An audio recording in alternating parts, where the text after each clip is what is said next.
අනේ අයියේ සමාවෙන්න රෑ සීතලයිනේ ඒකයි මේක අස්සට රින්ග ගත්තේ. හොඳ වෙලාවට ඉතින් අයියා ස්ටාර්ට් කරන්න කලින් පොඩ්ඩක් බලන්නේ.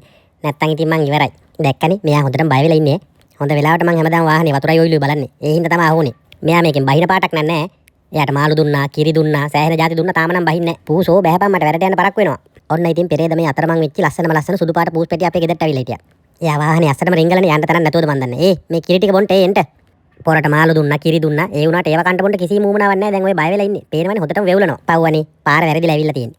අපේ පාරේ ඉන්නවනේ ඉතින් වසවර්ති මාර බලුස්ලා සෙට් එක. එයාලට බයිද කොයිද මෙයා ඇවිල්ලා මෙතන රින්ගලා. පව් හැබැයි හොඳටම බය වෙලා ඉන්නේ. අපේ නිම්නත් ඉතින් මේ දවස් ටිකේ මගෙන් පූසෝ ඉල්ල හිටියේ. ඔන්න ගෙදරට එක්කෙනෙක් ඇවිල්ලා. ඒ වුණාට ඉතින් මෙයාට නම් අයිතිකාරයෙක් ඉන්න පාටයි. පේනවනේ හොඳට සැපට හැදිලා තියෙන්නේ මේ.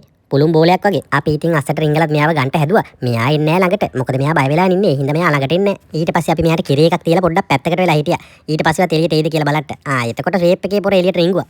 හැබැයි ඉතින් මේ කිරි කෙටියක් වගේ සුදට සුදේ හිටියට මෙයා හොඳටම බය වෙලා හිටියේ. පව් අප්පා හොඳටම වෙවුලනවා. මට හිතෙන්නේ ෂුවර් එකටම අපේ පාරේ ඉන්න බලුස්ලා සෙට් එක මෙයාගේ පස්සෙන් පැන්නුවා.